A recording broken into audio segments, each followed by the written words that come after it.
فاتحہ۔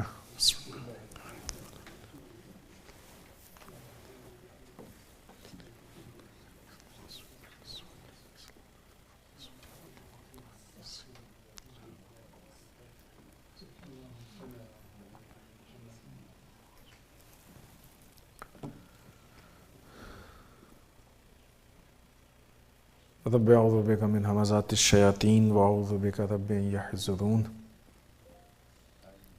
بسم اللہ الرحمن الرحیم۔ الحمد للہ رب العالمین وصلی اللہ علی سیدنا و حبیبنا ابی القاسم المصطفیٰ محمد۔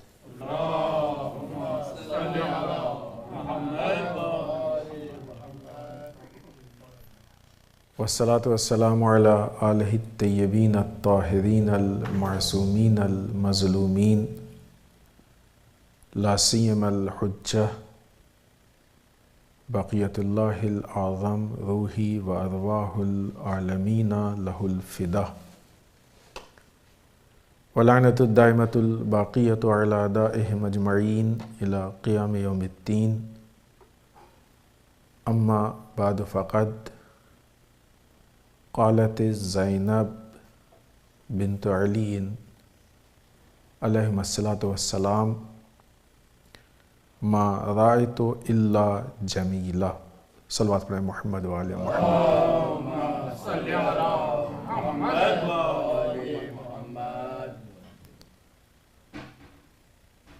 جناب زینب سلام اللہ علیہا کا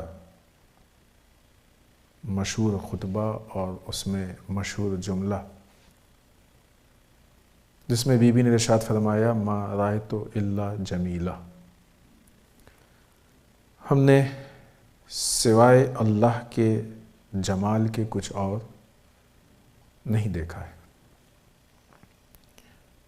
بی بی کے خطبے میں بہت گہرا جملہ ہے کہ جس کا تعلق توحید، اللہ کے معارف، اسلام کی بنیاد اور ایسی بہت ساری چیزوں سے ہے۔ ہماری گفتگو کا عنوان اس جملے کے ضمن میں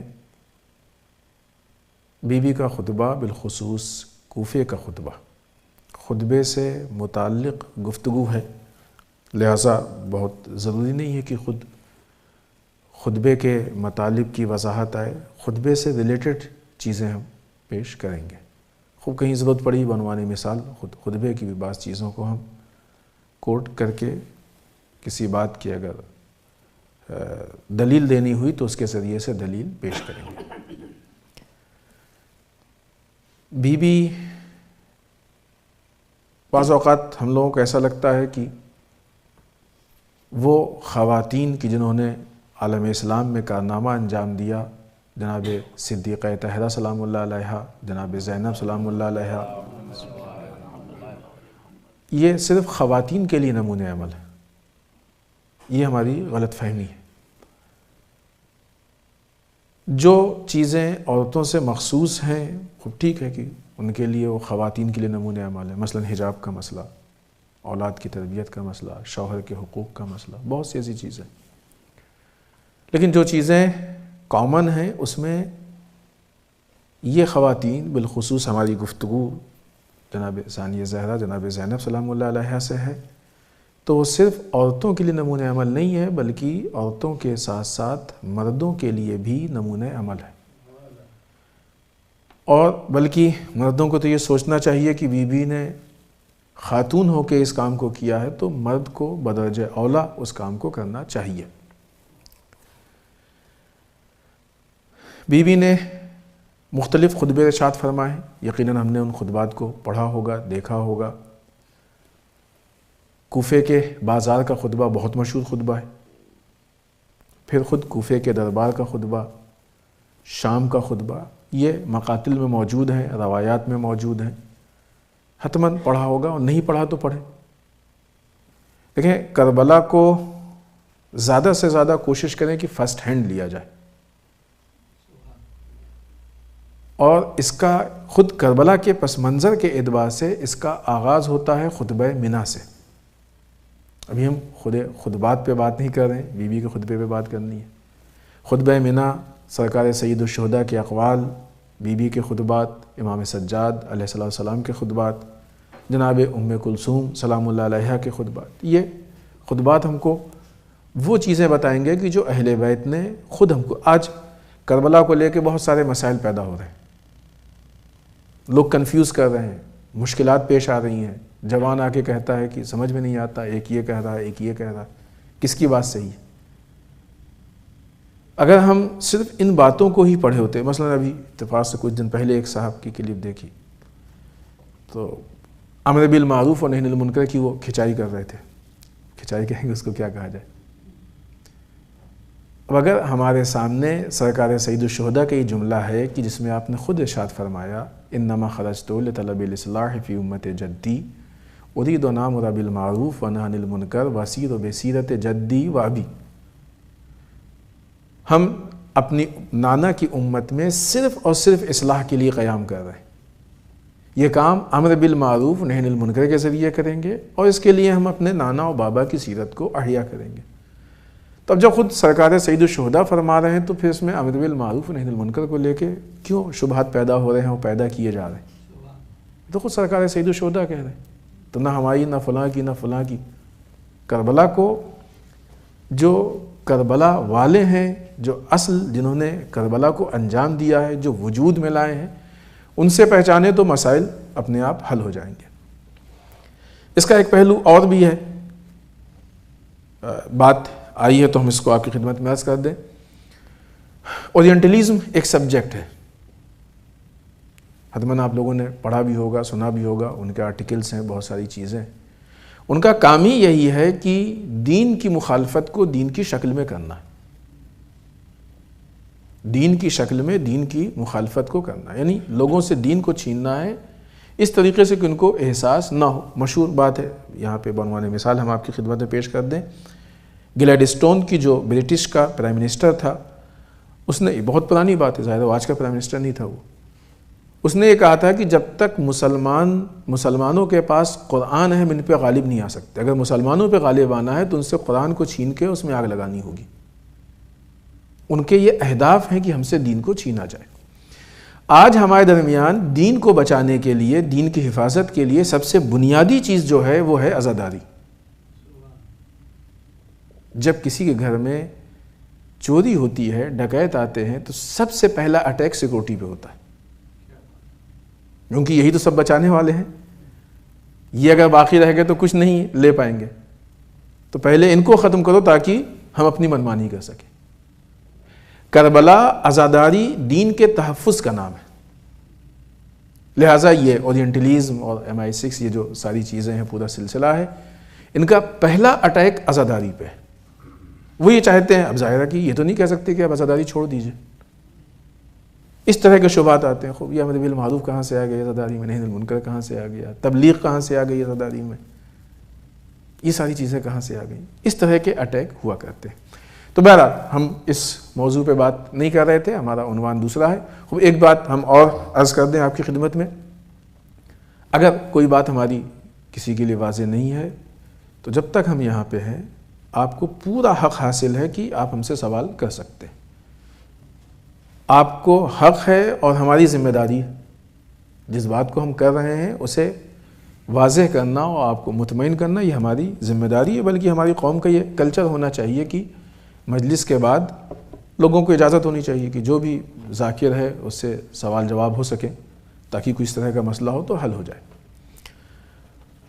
لہذا اگر ہم کربلا کو، عزاداری کو ان لوگوں سے لے رہے ہیں جو کربلا کو وجود میں لائیں، بالخصوص جناب زینب کہ جن کو پیامبر کربلا کہا جاتا ہے، پیغام کربلا کو پہنچانے والی ذات، اگر ہم ان سے کربلا کو لیں، ان سے عزاداری کو لیں تو یہ بہترین عزاداری، خالص عزاداری اور وہ عزاداری کی جو اللہ، رسول اور ائمہ کو پسند ہے وہ ہوگی۔ ثانیہ زہرا جناب زینب سلام اللہ علیہا، ہم نے اس جگہ سے بات موڑی تھی، صرف عورتوں کے لیے نمونہ عمل نہیں ہے بلکہ سب کے لیے نمونہ عمل ہے، وہ جو مسائل ہیں کامن۔ اب ہم بی بی کے خطبات کو دیکھیں اور ان خطبات سے بی بی کے یہ سیکھنے کی کوشش کریں کہ بی بی ہم تک پہنچانا کیا چاہتی تھیں۔ اگر بی بی کے خطبات بالخصوص کوفے والا خطبہ، لیکن باقی خطبات کو آپ دیکھیں تو کچھ چیزیں بہت واضح ہیں کہ جو ہمارے سامنے آتی ہیں خطبات کے ذریعے سے۔ انشاءاللہ ان 3 مجالس میں ان میں سے جن باتوں کو ہم پیش کر سکے پیش کریں گے، اور آخر میں ہم بتائیں گے کہ بی بی نے اپنے اس خطبے سے یا ان خطبوں سے کون سی تبدیلی کی اور کیا چیز وجود میں آئی ہے۔ سب سے بنیادی چیز کہ جو بی بی کے خطبات سے ہے، یہ کچھ پوائنٹس ہیں، اس کا ایک ایک کر کے ہم بات شروع کریں گے۔ سب سے بنیادی چیز جو وجود میں آئی ہے وہ ظلم کے خلاف آواز ہے۔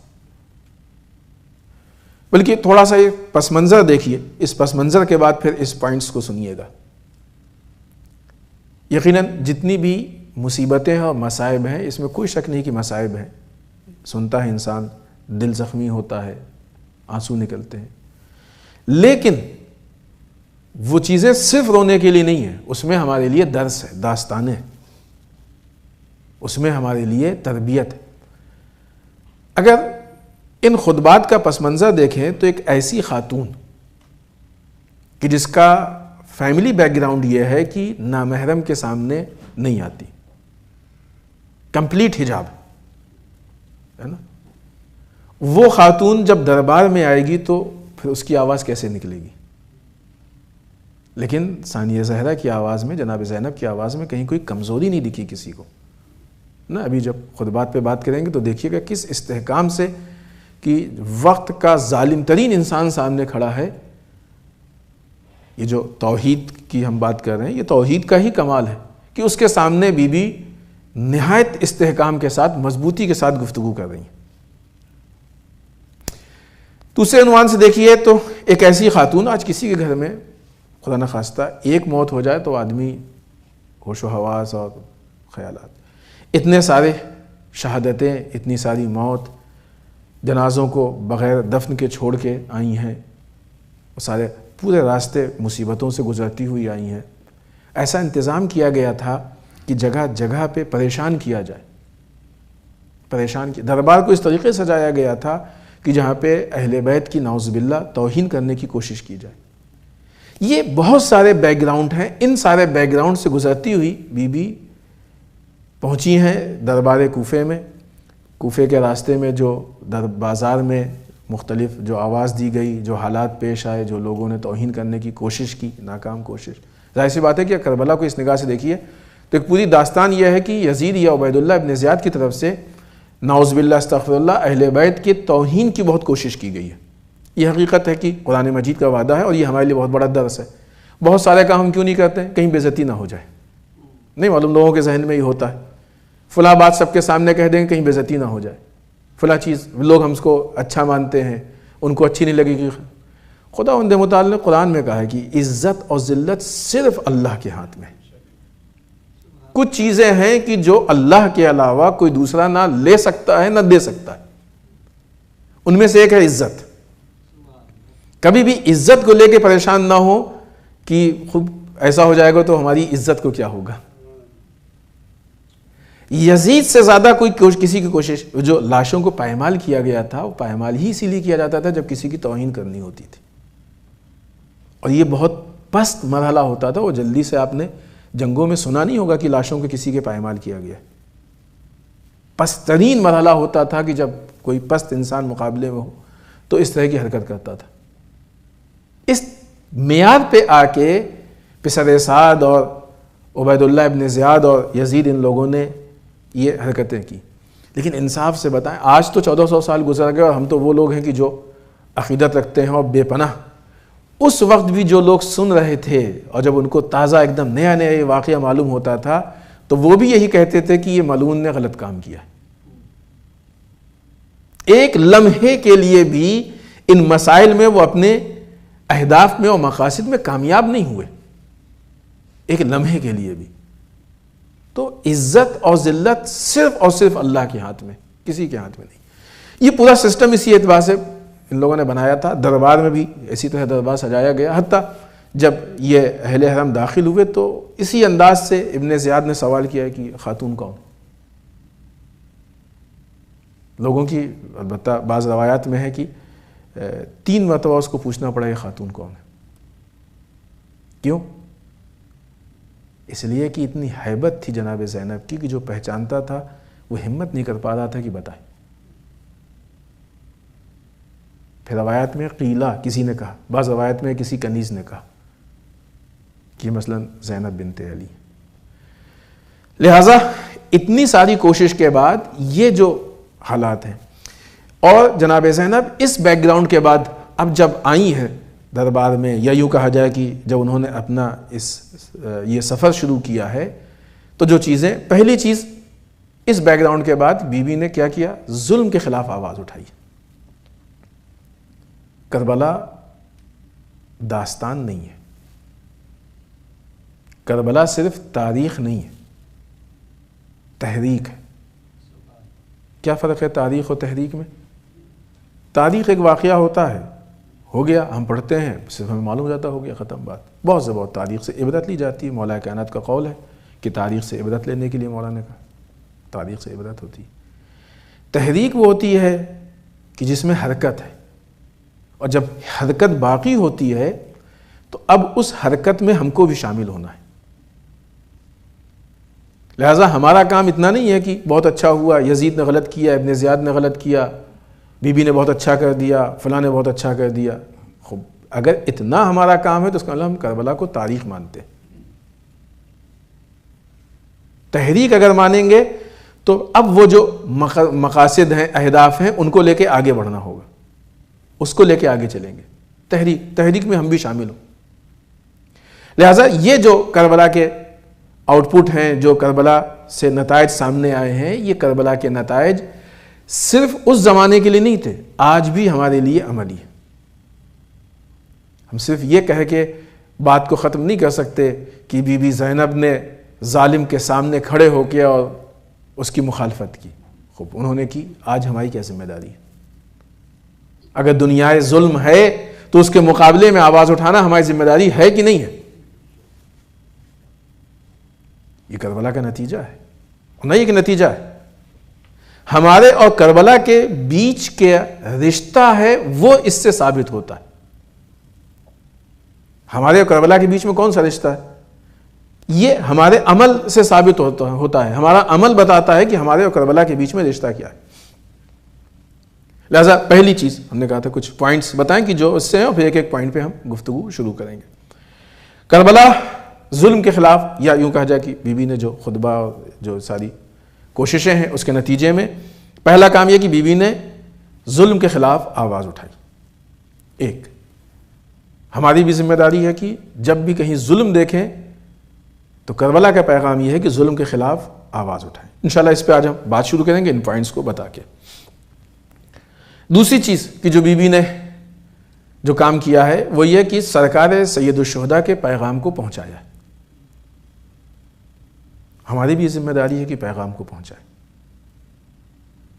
پریکٹیکلی اس کو اگر دیکھیں، مثلا ہم ممبر پہ آئیں، ہماری گفتگو کا ایک انداز یہ ہوگا کہ ہماری بات لوگوں کو بہت زیادہ اچھی لگے، خوب واہ واہی ہو، نعرہ لگے، نعرہ ساری چیزیں.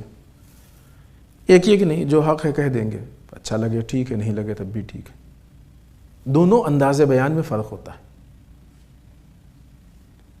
پہلے والے میں ہو سکتا ہے کہ کچھ چیزیں مثلا اگر دیکھیں کہ لوگ پسند نہیں آ رہی، یہ مسئلہ ہے، تو پھر آدمی سوچتا ہے کچھ چینج کرو. بعض اوقات پوچھتا ہے کہ ٹیسٹ کیا ہے، ذائقہ کیا ہے. دوسرے والے میں کوئی مشکل نہیں، یہی کربلا ہے، یہ چیزیں ہیں، یہ پیش کرنا ہے. بعض اوقات بانیان مجلس کے لیے بھی یہ مسائل ہوتے ہیں. ایسے کو بلاؤ کہ جس میں تھوڑا سا ہیجانی کیفیت ہو. اس کا اثر اسی پڑتا ہے کہ سرکار سید الشہداء کا پیغام پہنچنا ہے، یہ اپنے اہداف پورے ہونے. ہمارے اہداف کیا ہیں؟ اور بھی دوسری چیزیں ہوتی ہیں، ہماری مجلس، فلاں کی مجلس، ہمارا جلوس، فلاں جلوس، یہ بہت ساری چیزیں. اس فیلڈ میں آج بہت سارے ایسے مسائل ہیں کہ جو ہمارے لیے پریکٹیکلی ہیں، گراؤنڈ پہ مبتلا بہ جسے کہتے ہیں، ایسے مسائل. بی بی نے یہ کام کیا ہے کہ سرکار سید الشہداء کے پیغام کو پہنچایا ہے۔ اگر ہم کو ایسا لگتا ہے کہ فلاں جگہ پہ یہ مشکل پیش آئے گی، وہ مشکل، بی بی سے بڑی مشکل کس کو پیش آئے گی؟ عبید اللہ ابن زیاد کے سامنے اور یزید کے سامنے کھڑے ہو کے پیغام حسینی کو پہنچانا آسان کام ہے؟ آج کے ظلم کے حالات میں وہ طاقتیں کہ جن کو میڈیا نے سپر پاور بنایا ہے، اس کے خلاف سوشل میڈیا پہ احتجاج کرنے میں ہم کو ڈر لگتا ہے، اور جناب زینب نے ان مظلومیت کے حالات میں یزید کے سامنے کھڑے ہو کے یبن الطلقہ کہہ دیا، اور ابن زیاد کے سامنے کھڑے ہو کے یبن المرجانہ کہہ دیا۔ یہ دونوں چھوٹے جملے نہیں ہیں، یہ دونوں یبن المرجانہ اور یبن الطلقہ بہت بڑے وہ ہیں کہ جو پوری تاریخ ان کی دکھا کے سامنے پیش کر دیتے ہیں۔ یبن المرجانہ یعنی ایک فاحشہ عورت کے لڑکے، یبن الطلقہ ہمارے آزاد کیے ہوئے غلاموں کے لڑکے۔ ایسے حاکم کو، یہ جتنے حاکم جن کو ہم سپر پاور سمجھتے ہیں، کتنی بڑی حکومت ہے۔ یزید کی حکومت ان کی کئی برابر تھی، سامنے کھڑے ہو کے۔ اب اگر کوئی اپنے درمیان سوشل میڈیا پہ آپس میں بیٹھ کے بھی ان چیزوں کو بات کرنے میں ڈر رہا ہے، تو پھر اس کا رشتہ جناب زینب کی سیرت پہ عمل، یہ ساری چیزیں سوچنا پڑے، کوشچن مارک۔ آیا وہ کربلا کو لے رہا ہے کہ نہیں لے رہا ہے، عمل کر رہا ہے کہ نہیں کر رہا ہے؟ تو دوسری چیز، سرکار سید الشہداء کے پیغام کو پہنچانا، مشکلات ہوں، مسائل ہوں، پریشانیاں ہوں، دقت یقیناً ہوگی، اس میں کوئی شک نہیں۔ دین کا راستہ ایسے ہی، انبیاء کا مشن، پوری انبیاء کی تاریخ آپ اٹھا کے دیکھ لیجیے، جب انہوں نے دین کی بات کی ہے تو ان کو مشکلات کا سامنا کرنا پڑا ہے، مصائب سے گزرے ہیں، کوئی نئی چیز نہیں ہے۔ تیسری چیز، خود اہل بیت کی معرفت۔ اب نہیں معلوم یہ ہماری گفتگو اس مقام تک پہنچے گی کہ نہیں پہنچے گی۔ یہ ایک بہت بڑا کام جو بنی امیہ کی طرف سے ہوا ہے، وہ یہ کہ لوگوں کو اہل بیت سے دور کیا گیا، مولا کائنات سے دور۔ یہی وجہ ہے کہ جب مولا کائنات شہید ہوئے تو لوگوں نے سوال کیا، شام والوں نے خاص کر کے، علی مسجد میں کیا کر رہے تھے؟ یہ جو پورا شام کا ماحول تھا، یہ بالخصوص اہل بیت، کوفے والے بھی اتنا نہیں پہچانتے تھے، کوفے والوں میں الگ الگ طرح کے لوگ تھے، بعض پہچانتے تھے، بعض نہیں پہچانتے تھے، ہر طرح کے لوگ تھے، لیکن شام کا ماحول بڑا عجیب ماحول تھا۔ شام والے اہل بیت کو، بالخصوص مولا کائنات کو بہت غلط طریقے سے پریزنٹ کیا گیا تھا، ایسی سی چیزیں کہ جو بیان نہیں کی جا سکتی، لوگ برا سمجھتے تھے۔ اسی لیے ایک شامی نے آ کے امام سجاد سے کہا کہ اللہ کا شکر ہے نعوذ باللہ کہ اس نے ہمارے امیر کو فتح عطا کی اور تم کو شکست دی۔ پھر جب امام سجاد علیہ السلام نے وہ کچھ آیتیں، 3-4 آیتیں جو اہل بیت کی شان میں پڑھی، تو اس نے اپنے اسٹیٹمنٹ کو چینج کیا۔ یہ مقصد نہیں ہے اسے بیان کرنے کا۔ چوتھی چیز، باطل کے خلاف آواز اٹھانا۔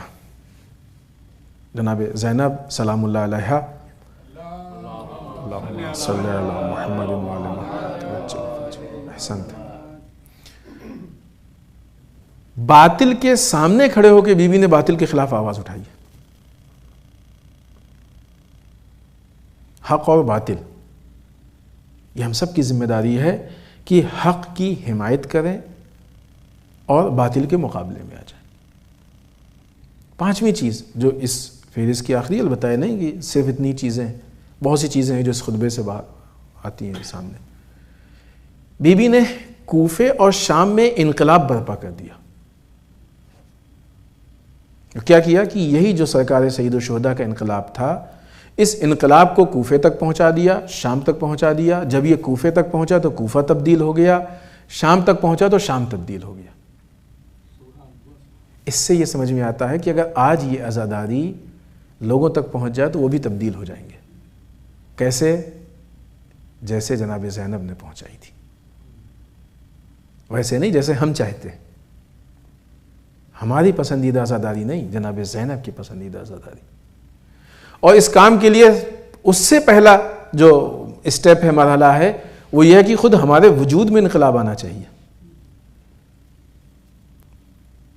ان مجلسوں کے نتیجے میں ہمارا وجود کتنا تبدیل ہوا ہے، ہماری ہونے والی ہر مجلس حد اقل ایک قدم ہم کو کربلا سے نزدیک کرے۔ مجلسوں کے نتیجے میں ہماری فکر میں تبدیلی ہونی چاہیے، ہمارے عمل میں تبدیلی ہونی چاہیے، ہمارے مزاج میں تبدیلی ہونی چاہیے، ہمارے علم میں اضافہ ہونا چاہیے، شعور بلند ہونا چاہیے، بصیرت آنی چاہیے، ہم اپنے واقعی دشمن کو پہچانیں جسے دشمن شناسی کہتے ہیں. یہ ساری چیزیں المختصر اگر اس کو جمع کریں تو کربلا کے میدان میں جو جنگ ہوئی تھی وہ اسلحوں کی جنگ تھی. اس کے فوراً بعد سے جناب زینب نے جو جنگ شروع کی ہے وہ سافٹ وار ہے، جنگ نرم. یہ سافٹ وار یہ واقعی بہت سخت ہوتی ہے. اس سافٹ وار نے، اس جنگ نرم نے اس کربلا کے اسلحوں کی جنگ کو بچا لیا. لہذا وہ مشہور جملہ ہے اور عموماً الگ الگ انداز میں کہا جاتا ہے. بہت سارے شعراء نے اس پہ اشعار بھی کہے ہیں، حتیٰ فارسی زبان کے شعراء نے بھی اشعار کہے ہیں کہ اگر زینب نہ ہوتی تو کربلا میں دفن ہو جاتی. کیونکہ جو یزید اور ابن زیاد کی طرف سے پروگرامنگ تھی وہ یہی تھی، نیگیٹو پروپیگنڈا. وہ قافلے کے آگے جو منادی آواز دیتا تھا پہچانوا، پہلا امپریشن تھا نا، قافلہ آ رہا ہے سامنے، اب آپ ہم لوگوں کو نہیں معلوم، روڈ پہ نکلے دیکھا قافلہ آ رہا، کچھ لوگ آ رہے ہیں، تو ایک انسان کے ذہن میں بات آتی نا کون لوگ ہیں، کیا ہے، کیسا چاہتے ہیں، کوشش کرتا ہے کسی سے پوچھے، جو مثلاً بینر وغیرہ ہوتے ہیں پڑھنے، کچھ تو معلوم ہو کیا ہے. اب اگر اسی میں ایک آدمی آگے آ کے آواز دینے لگے کہ یہ قافلہ فلاں فلاں کام کے لیے ہے، فلاں چیز کے لیے ہے، تو ہم مطمئن ہو جائیں گے کہ ہاں معلوم ہو گیا. جب یہ اسیروں کا قافلہ چلتا تھا تو سامنے ابن زیاد کے اور یزید کے آدمی آ کے آواز دیتے تھے کہ یہ لوگ نعوذ باللہ خارجی ہیں، انہوں نے خروج کیا تھا، ان کا دین سے کوئی تعلق نہیں، فلاں ہے فلاں. تو یہ پہلی اطلاع ہوتی تھی جو لوگوں تک پہنچتی تھی. جناب زینب نے یہ جو پہلا امپریشن تھا اس کو توڑا ہے. اس سے پہلے کے جو اثرات تھے، جو بنی امیہ کی کوششیں تھیں، ان کو توڑا ہے. جو بھی یزید کی طرف سے یا بنی امیہ کی طرف سے ماحول بنایا گیا ہے ان سب کو توڑا ہے، اور توڑنے کے بعد اس کربلا کی داستان کو، جو مظلومیت کی داستان تھی، اسے لوگوں تک پہنچایا ہے. یہ چھوٹا کام نہیں ہے، یہ چھوٹا کام نہیں ہے. آج بہت پرسکون ماحول میں ہم کو کربلا کا پیغام پہنچانا ہے. بی بی پہلے پوائنٹ پہ بات شروع کرتے ہیں، صلوات پڑھیں آپ حضرات محمد والے محمد پہ.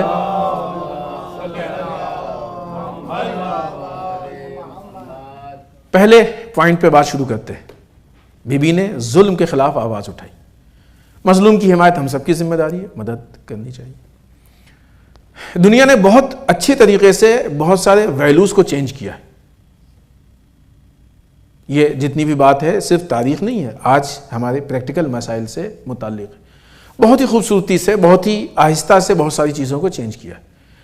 آج کی دنیا میں جسے ہم مظلوم کی حمایت کہتے ہیں، صحیح معنوں میں دیکھا جائے تو وہ ظلم کے لیے تشویق ہے اور اس کو بڑھانا ہے، ظلم کو. یہ آج کی دنیا کے موجودہ حالات ہیں. لہذا کربلا کی داستان میں مظلوم کی حمایت الگ ہے، آج کے حالات میں مظلوم کی حمایت الگ ہے. دونوں میں فرق ہے. آج کسے ہم کہتے ہیں مظلوم کی حمایت؟ فلاں آدمی بڑا مظلوم کا حامی ہے، فلاں آدمی مظلوموں کی ہیلپ کرتا ہے. اول تو کوئی پوچھتا نہیں ہے. جو موجودہ حالات ہیں غزہ کے، فلسطین کے، ان حالات نے بتا دیا کہ جتنی بھی اس طرح کی کمیٹیاں ہیں، ہیومن رائٹ اور بچوں کے حقوق کی، عورتوں کے حقوق کی، فلاں حقوق، کسی کی کوئی حقیقت نہیں ہے. کسی کی کوئی حقیقت نہیں ہے. ہر 10 منٹ پہ ایک بچے کے قتل ہونے کا ایوریج ہے. کوئی نہیں پوچھ رہا ہے. ٹھیک ہے، ہر کچھ دنوں بعد ایک اسٹیٹمنٹ آ جاتا ہے، کبھی UN کی طرف سے، کبھی فلاں کی طرف سے، کبھی فلاں کی طرف سے، لیکن کوئی مضبوط اور ٹھوس قدم نہیں اٹھ رہا ہے ان ساری مظلومیت کے خلاف. بھوکے مر رہے ہیں وہ آج کی اس تاریخ میں، پیاسے مر رہے ہیں وہ بغیر دوا کے. تو سب سے پہلی چیز یہ کہ کسی کو کسی کے ظلم سے، کسی کی مظلومیت سے کوئی سروکار نہیں ہے. وہ لوگ کی جو حامی سمجھے جاتے ہیں، کہ جو حمایت کر رہے ہیں اور حامی ہیں اور بہت ہی مظلومیت کے خلاف، وہ اس انتظار میں ہوتے ہیں کہ جب ظلم ہو جاتا ہے تب جا کے مظلوم کی حمایت کرتے ہیں. ظلم کے انتظار میں.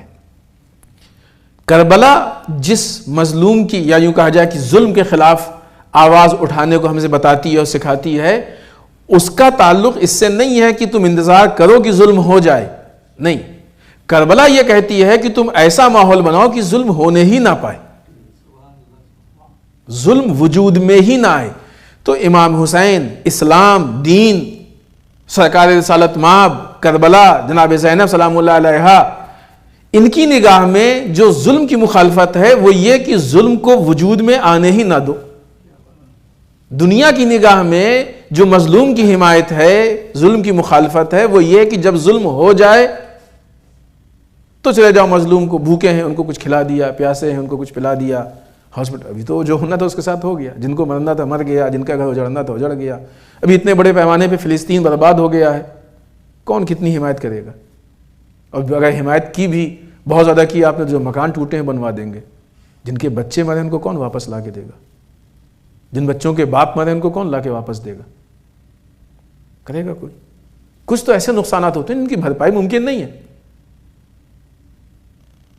جب اس کی بھرپائی ممکن نہیں ہے، لہذا اسلام اسی لیے کہتا ہے کہ اس سے پہلے کہ ظلم وجود میں آئے، ایسا ماحول بناؤ کہ ظلم کو وجود میں آنے ہی مت دو۔ اسی لیے سرکار سید الشہداء نے یزید سے جنگ کا اعلان نہیں کیا، یزیدیت سے جنگ کا اعلان کیا۔ مثلی لا یباع مثلہ، میرے جیسا یزید جیسے کی بیعت نہیں کر سکتا۔ یزید ایک وقت کا ہوتا ہے، یزیدیت ہمیشہ کی ہوتی ہے۔ جب یزیدیت سے انسان لڑے گا تو آج والے یزید پہ داستان ختم ہو جائے گی، کل کے یزید پیدا ہی نہیں ہونے پائے گا۔ لیکن جب یزید سے انسان لڑے گا تو ہو سکتا ہے کہ ایک یزید سے لڑ رہا ہو، این اسی موقع پہ دوسرا یزید پنپ رہا ہو۔ لہذا بی بی نے یزیدیت کے مقابلے میں آواز اٹھائی ہے۔ بہت سے مشہور نام ہیں، بہت سی مشہور شخصیات ہیں کہ جن کا اس مسئلے میں کافی نام لیا جاتا ہے، بہت ہم نام نہیں لیں گے کسی کا، آپ دیکھیں جا کے ابھی ماضی قریب میں، نزدیک گزرے ہوئے زمانے میں، حتیٰ بعض خواتین کا بڑا نام ہے کہ انہوں نے مثلا انسانوں کے لیے بڑا اچھا کام کیا، فلاں کے لیے اچھا کام کیا۔ جتنے بھی اچھے کام ہیں وہ اسی لیے، جتنے بھی، کوئی درخت، کوئی پیڑ غلط جگہ پہ نکل آیا ہے، آپ کیا کریں گے؟ آپ نہیں چاہتے اگر اس پیڑ کو، تو کیا کریں گے؟ اس کے پتے توڑیں گے، پھر نکل آئیں گے پتے، ڈال کاٹیں گے، پھر نکل آئے گی ڈال۔ جب تک آپ اس کو اوپر سے کاٹتے رہیں گے اس وقت تک وہ دوبارہ پنپتا رہے گا۔ اگر اس پیڑ کو وہاں پہ نہیں پسند کرنا ہے تو اس کی جڑ کو وہاں سے نکالنا پڑے گا۔ جب تک آپ جڑ پہ اٹیک نہیں کریں گے، بات آئیے تو عرض کرتے چلیں، IS وجود میں آئی، پوری دنیا نے کہا صاحب غلط ہے، غلط ہے، غلط ہے۔ غلط ہے تو لڑائی کرو نا، جنگ کرو۔ امریکہ نے اعلان کیا کہ صاحب ان سے تو ہم 30 سال میں تک ان کو کوئی نہیں ہرا سکتا۔ یہ اور بات ہے کہ رہبر معظم آغا سیستانی کا فتویٰ، حسن نصر اللہ، ان لوگوں نے 3 سال میں ختم کر دیا۔ لیکن چونکہ جڑ باقی تھی، لہذا بھی پھر امریکہ نے اس بات کا اعلان کر دیا کہ IS دوبارہ پھر کھڑی ہو گئی، اور پھر فوراً ہی جو عزاداروں پہ حملہ ہوا، IS نے اس کو ایکسیپٹ کیا، قبول کیا کہ ہم نے حملہ کیا ہے، اور اپنے وجود کو ثابت کر دیا کہ ہم دوبارہ پھر آ گئے ہیں مقابلے میں۔ آپ کے سامنے ہے نا، دیکھا ہوگا آپ نے نیوز میں۔ کیوں دوبارہ وجود میں آئے ہیں؟ اس لیے کہ جڑ نہیں ختم ہوئی تھی ان کی۔ انشاءاللہ اسرائیل کا جب وجود ختم ہوگا تو اس کے ساتھ دنیا کے جتنا بھی ٹیررزم کا سسٹم ہے وہ سب ختم ہوگا، کیونکہ ان سب کی جڑیں وہیں سے جا کے ملتی ہیں۔ کربلا افراد کے مقابلے میں نہیں ہے، کربلا افکار کے مقابلے میں۔ غلط فکر سے جنگ کا نام ہے کربلا۔ اب یہ اور بات ہے کہ افراد تو ضمناً آئیں گے ہی آئیں گے، ایسا نہیں کہ افراد کو چھوڑ دیں گے۔ جو غلط فکر کے افراد ہیں وہ تو آئیں گے ہی آئیں گے سامنے، ان سے تو مقابلہ کریں گے۔ بی بی نے آ کے اس مقام پہ، اس جگہ پہ اٹیک کیا ہے۔ مثلا صرف یزید سے اگر معاملہ ہوتا، یزید سے جنگ ہوتی، یزید سے مرتا، یزید کے، تو پھر وہ مشکلات ویسی کی ویسی باقی رہتی۔ اور آپ اس زمانے کو دیکھیے تو کربلا اور کربلا کے بعد علماء و مورخین نے جب انالائز کیا ہے تو 3 امام کے زمانے کو ایک الگ زمانے کے حساب سے رکھا ہے کہ ایک الگ زمانہ ہے، 4تھے امام، 5ویں امام اور 6ٹھے امام۔ چوتھے امام نے بہت ہی بیسک چیزوں سے کام شروع کیا کہ جس کے نتیجے میں صحیفہ سجادیہ وجود میں آئی، دعاؤں کا مجموعہ وجود میں آیا۔ پانچویں امام نے اس کو کنٹینیو کیا اور اس کا اس مقام تک پہنچایا کہ حوزے کی بنیاد پڑ گئی یا یونیورسٹی کی بنیاد پڑ گئی۔ چھٹے امام نے اس کو اس کمال تک پہنچا دیا کہ ہزاروں شاگرد تھے جو وہاں سے تربیت پائے۔ یہ بہت اہم کام تھا اس تاریخ کا، بھی وہ ہماری گفتگو میں نہیں ہے وہ پہلو، جس اعتبار سے یہ پورا سلسلہ آگے بڑھ رہا تھا۔ جناب زینب سلام اللہ علیہ نے ظلم کے مقابلے میں لڑنا ہم کو سکھایا کہ کس طریقے سے ہم ظلم سے لڑتے ہیں۔ ظلم اس کا انتظار نہیں کریں کہ ظلم ہو جائے پھر لڑیں، نہیں، ظلم کی فکر کو اس طریقے سے مار دیں کہ دوبارہ پھر ظلم آنکھ نہ اٹھانے پائے، سر نہ اٹھانے پائے، ہمارے مقابلے میں نہ آنے پائے۔ لہٰذا جب جناب زینب سلام اللہ علیہ نے خطبہ ارشاد فرمایا، چاہے وہ بازار کا ہو، چاہے وہ کوفے کے دربار کا ہو، چاہے وہ شام کے دربار کا ہو، اس میں ان ویلوز کی بات کی کہ جس کی انسان کو ضرورت ہوتی ہے، اقدار جسے ہم کہتے ہیں، ان ویلوز کو پیش کیا۔ اور یہ جو کوفے کا خطبہ ہے، اس خطبے میں در واقع ایک حد تک سوال و جواب کی منزل ہے۔ وقت زیادہ ہو رہا ہے، ہم اپنی بات کو یہاں پہ ختم کر رہے ہیں۔ کچھ جملے اس خطبے کے ہم پیش کرتے ہیں، پھر اسی جگہ سے کل ہم اپنی بات کو شروع کریں گے انشاءاللہ۔ ہم نے عرض کیا کہ جس وقت بی بی گئیں دربار میں تو ظاہر سی بات ہے کہ نامحرموں کا مجمع تھا، دربار سجا ہوا تھا، اس نے بڑے اہتمام سے لوگوں کو جمع کیا تھا، کیونکہ پروگرام یہی تھا نا کہ سب کے سامنے اپنی جیت کا اعلان کریں گے، ہم نے مارا ہے، یہ لوگ نعوذ باللہ خارجی ہیں، فلاں ہیں فلاں ہیں، ہم نے قتل کیا ہے، ہم جی۔ تو ظاہر ہے کہ بی بی گئیں اور جا کے گوشے میں اس طریقے سے بیٹھ گئیں کہ کسی کی نگاہ نہ پڑنے پائے۔ ابن زیاد نے پوچھا کون ہے؟ فقیلہ، کسی نے کہا، بعض روایت میں ہے کہ کسی کنیز نے کہا یہ زینب بنت علی ہے۔ جیسے ہی کسی نے پہچنوایا کہ یہ زینب بنت علی ہیں، عبید اللہ ابن زیاد ملعون کہتا ہے فاقبل الیہا، جناب زینب کی طرف منہ کیا، فقالا، اس نے کہا الحمدللہ الذی فضح قوم واکذب احدوثتکم۔ دیکھیں ایک عجیب انداز ہے، بعض اوقات کچھ چیزیں ایسی ہوتی ہیں کہ جو غلط چیزوں کو بھی مذہبی رخ دے دیتی ہیں۔ اگر وہ ڈائریکٹ یہ کہہ دیتا کہ تم نے دیکھا کہ ہم نے تمہارے گھر والوں کے ساتھ کیا کیا ہے، تو اس کا رخ الگ ہوتا۔ اس نے کیا کہا؟ ساری تعریفیں اس اللہ کی ہیں کہ جس نے تم کو نعوذ باللہ رسوا کیا ہے، اپنے اوپر نہیں، مذہبی رخ دیا۔ یہ کام کس نے کیا ہے؟ نعوذ باللہ اللہ نے کیا ہے، اور تمہارے جھوٹ کو لوگوں کے سامنے نعوذ باللہ نمایاں کر دیا۔ یہ کوفے میں کہہ رہا ہے عبید اللہ ابن زیاد، کوفے کا خطبہ ہے۔ تم دیکھا ساری تعریفیں اس اللہ کی ہیں کہ جس نے نعوذ باللہ تم کو رسوا کیا تمہارے جھوٹ کو۔ بی بی نے فوراً جواب دیا، فقالت انما یفتضح الفاسق ویکذب الفاجر وہو غیرنا۔ بی بی نے کہا کہ صرف فاسق رسوا ہوتا ہے اور جھوٹ بولنے والا رسوا ہوتا ہے، اور وہ ہم نہیں ہیں، ہمارے علاوہ دوسرا۔ فوراً جواب دیا، اور اشارہ ابن زیاد کی طرف سے تھا۔ جب اس نے یہ سنا تو ایک دم سے تلملا گیا، کیونکہ فوراً اس کو جواب ملا۔ وہ ایک چیز کو مذہبی بنا کے پیش کر رہا تھا، اس کے بیس پہ اپنی جیت کا اس کو آگے اعلان کرنا تھا۔ تو جیسے ہی مثلا آپ ایک بلڈنگ بنانے کے لیے پہلی اینٹ رکھیں، کوئی اٹھا کے پھینک دے تو آپ کو اچھا نہیں لگے گا نا، خراب لگے گا۔ تو ناراض ہوا، تلملایا، تو اس نے پھر آگے مزید یہ کہا، فقال ابن زیاد کیف رأیت صنع اللہ بأخیک و اہل بیتک۔ تم نے کیسا دیکھا کہ اللہ نے جو تمہارے بھائی اور تمہارے اہل بیت کے ساتھ کیا ہے؟ اس جگہ پہ بی بی نے جملہ کہا، فقالت ما رأیت الا جمیلا، ہم نے سوائے جمال کے اپنے پروردگار کی طرف سے کچھ نہیں دیکھا۔ جیسے تم مصیبت سمجھا رہے ہو، یعنی یہاں پہ واقعی اس کے حوصلے بھی پست ہو گئے ہوں گے۔ جب ظالم ظلم کرتا ہے تو اس کو اس بات سے مزہ آتا ہے کہ سامنے والا ہمارے ظلم سے پریشان ہو رہا ہے، اور اگر سامنے والا پریشان نہ ہو تو ظالم خود پریشان ہو جاتا ہے۔ اور اتنا پریشان ہوتا ہے جتنا وہ چوٹ سے پریشان نہیں ہوتا ہے اتنا یہ اس سے پریشان ہوتا ہے.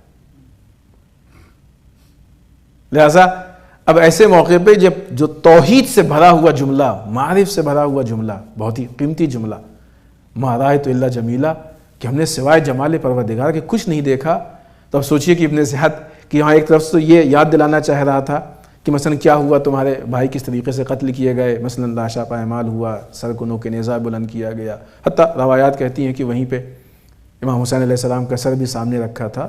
جب اپنے بھائی کے کٹے ہوئے سر کو سامنے دیکھ کے بی بی اس طرح سے جواب دیں تو یہ واقعی کمال کا جواب ہے، اور یہ بہترین ہمارے لیے درس ہے، راستہ ہے.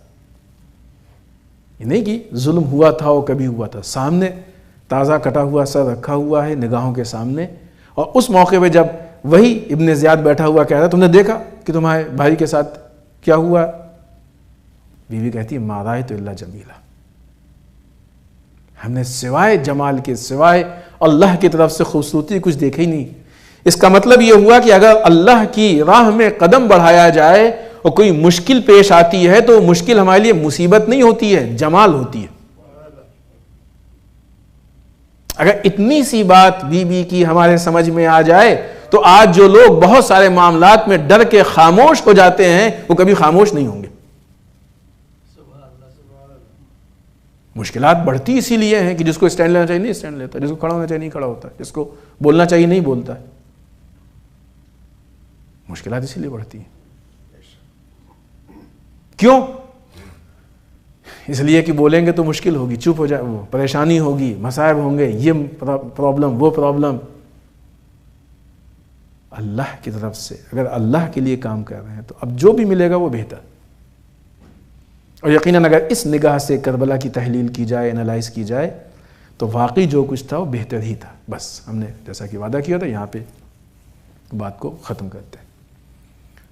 کوفے کے دربار کی بات ہو رہی ہے تو ایک چھوٹی سی روایت اسی دربار کی کہ جو واقعی ذکر مصیبت ہے اور زحمت تمام. روایت میں ہے کہ جس وقت عبید اللہ ابن زیاد بیٹھا ہوا تھا اور سامنے تشت میں امام حسین علیہ السلام کا کٹا ہوا سر رکھا تھا. راوی کہتا ہے کہ ملعون اپنے نشے اور گھمنڈ میں اتنا چور تھا کہ اس کے ہاتھ میں ایک چھڑی تھی، اس چھڑی سے امام حسین کے سر کی بے حرمتی کر رہا تھا. کبھی سرکار سید الشہداء کے لبوں کو اس چھڑی سے چھیڑتا تھا، کبھی دندان مبارک کو چھیڑتا تھا، منہ کے الگ الگ حصے پہ وہ چھڑی سے بے حرمتی کرتا تھا. روایت میں ہے کہ دو ایسے لوگ اس دربار میں تھے، ایک انس بن مالک، ایک زید بن ارقم، کہ جو ایک ایک کر کے کھڑے ہوئے. کہا ابن زیاد تو کیا کر رہا ہے؟ ہم نے رسول کو دیکھا ہے کہ رسول ان لبہ مبارک کو بوسہ دیتے تھے، ہم نے رسول کو دیکھا ہے کہ رسول اس چہرے کو بوسہ دیتے تھے، رسول کے بوسہ گاہ کی تو یہ توہین کر رہا ہے. زید بن ارقم کھڑے ہوئے، انہوں نے کھڑے ہو کے کہا ابن زیاد ہم نے اپنی آنکھوں سے دیکھا، یہ دو صحابی تھے رسول، جنہوں نے رسول کے زمانے کو درک کیا تھا. عزیزان محترم، جب فوراً یہ جواب ملا تو ابن زیاد پریشان ہو گیا اور اس نے ان کو دربار سے نکلوا دیا اور حتیٰ یہ کہا کہ اگر بوڑھے نہ ہوتے تو بھی قتل کروا دیتے.